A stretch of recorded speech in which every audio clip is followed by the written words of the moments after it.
Okay, friends. Well, here we are again. Dear Burt.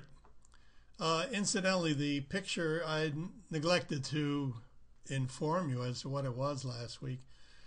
Most of you, or many of you at least, know that I have taken up photography and painting.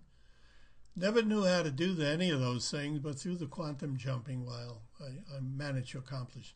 At any rate, I think I'll have a different one of my artworks behind me as a backdrop each Friday.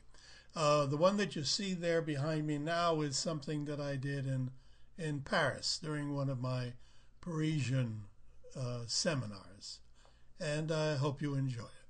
Just a simple picture of a Parisian street. Okay, dear Burt, says Elizabeth.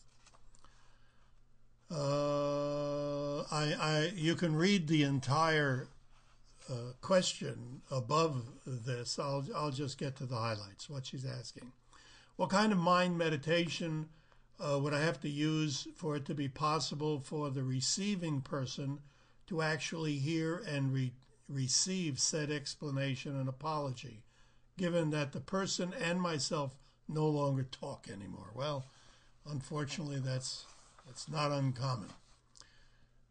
There's a lot of guilt when a person that no longer talks to us or is incapable of talking, especially someone who's passed over to the other side, who's died, and we feel many guilts. Well, how can you communicate with that person? I'm assuming you don't want to have anything to do with that person on the physical plane with respect to talking to them. The way that you can handle it is go to your meditation level and just kind of whisk yourself off to the spiritual plane. Now, how do you do that? While meditating, just assume that you're in a deep level.